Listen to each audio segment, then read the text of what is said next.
Listen bro, there's something you need to understand before it's too late. Some women, they don't realize what they had until you're gone. At first, she's fine, maybe even relieved, but then you start moving on. You focus on yourself, and just like that, boom, she's back. Watching your stories, liking posts from months ago, finding little excuses to pop up in your life again. Why? What flips that switch in her mind when she sees you slipping away for good? See, this isn't just regret, it's a slow burning realization. It creeps up on her, little by little, until one day she wakes up and feels the full weight of your absence. But here's what really matters. What should you do when she finally reaches out? Should you even acknowledge it? Stay with me, because by the end of this video, you'll know exactly how to handle this like a man who values himself. Point 1. The slow realization, how it hits her too late. You know, at first she doesn't feel much. The breakup feels like freedom, excitement, maybe even relief. She's out with friends, posting stories, maybe even seeing someone new. If you saw her during this phase, you'd think she's completely moved on, and maybe she believes that too.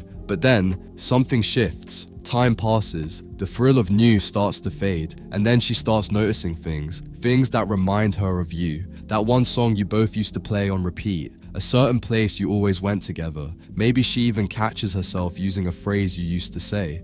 And suddenly, it doesn't feel like freedom anymore. It feels like something's missing. This is where nostalgia kicks in. And nostalgia, it's dangerous. It makes people remember the good and forget the bad. Psychologists actually have a name for this. It's called the rosy retrospection bias. It's the reason why people look back at their past and think, wow, that was amazing, even if it wasn't all sunshine and roses. So now she starts asking herself, did I make a mistake? Was he really that bad?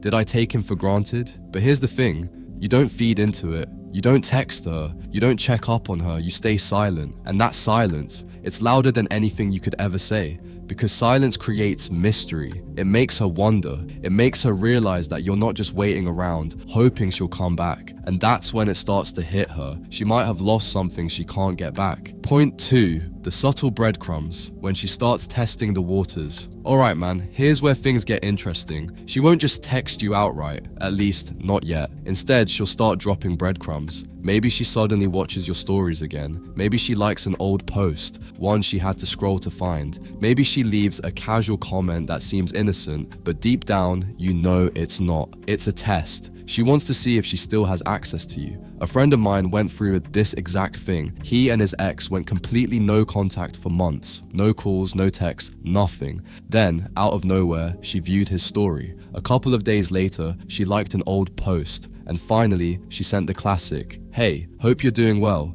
Sounds harmless, right? But ask yourself this, if she truly moved on, why is she suddenly so curious? Why now? Psychologists call this reinforcement checking. It's when someone wants to see if they still have control over a past connection. It's not always about missing you. It's about knowing they can have you if they want to. And that's why you have to be careful. So now, the real question, should you respond? That depends. If you still have feelings for her, take a step back. Ask yourself, has anything really changed? Because if the same problems still exist, history will repeat itself. And if you've moved on, then the best response is no response at all. Because the moment she realizes she no longer has power over your emotions, that's when the real regret kicks in. Point 3, the fear of true loss. When she realizes you're really gone. Now, this is where things start to shift. At first, she was just testing the waters, dropping breadcrumbs, checking if you were still within reach. But when she sees that you're not biting, that you haven't responded, haven't engaged, and most importantly, have been thriving, that's when the fear kicks in. Wait, is he really moving on? See, there's a powerful concept in behavioral psychology called loss aversion. Studies have proven that people fear losing something far more than they enjoy gaining something new.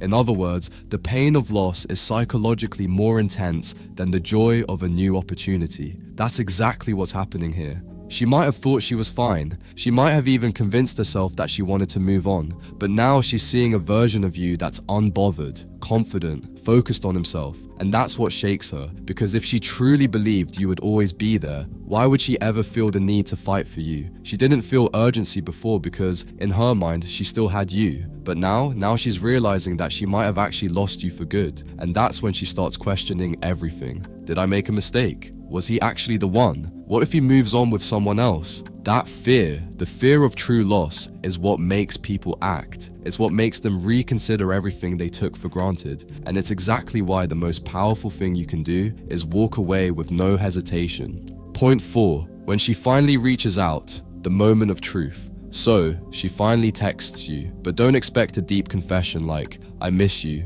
I was wrong." That would mean being vulnerable, and most people hate that. Instead, it will be casual, something safe. "Hey, how have you been? Saw something that reminded me of you. Hope you're doing well." Sounds harmless, right? But don't be fooled. This is a test. She wants to see if you're still within reach. If you reply instantly, she knows you never really moved on. That puts her in control. But if you ignore it, that's when she escalates. Maybe she double texts. Maybe she likes an old post. Maybe she even reaches out through a mutual friend, because now she's uncertain. So, what do? Ask yourself, why is she reaching out? Is it because she genuinely regrets losing you? Or is she just testing if she can still reel you back in? If it's the second one, you already know the answer. Don't take the bait. Point 5. Should you ever reconnect? The hard truth. Alright, here's the real question. Should you ever go back? Breakups happen for a lot of reasons. Sometimes it's bad timing, sometimes it's stress, and sometimes with maturity and growth, things can actually be worked out. But other times, the breakup wasn't just a random event, it was the natural result of a deeper issue. And if that's the case, going back doesn't fix anything, it just repeats the cycle. I knew a guy who got back with his ex after months of no contact. She said she had changed, said she saw things differently now. And for a moment he believed it, but 3 months in, same issues, same drama, same patterns. Turns out she didn't really miss him, she just didn't like the idea of him moving on. And that's the thing, nostalgia is powerful. It makes people forget why things ended in the first place. So ask yourself, was the breakup caused by something temporary? Bad timing, miscommunication, external stress? Or was it something fundamental? Incompatibility, lack of respect, trust issues? Because if it was fundamental, no amount of time apart or sweet words will change the fact that history repeats itself. And you deserve better than to go back just because it feels familiar. At the end of the day, the power is in your hands. When a woman realizes she lost you, it's not just about missing you, it's about missing the version of you she had access to. The real question is, are you still that guy? Or have you evolved into someone even better? Someone who doesn't need to look back? So when she reaches out, don't rush. Don't make decisions based on emotion. Think logically, value yourself, and remember, you're not an option, you're a priority.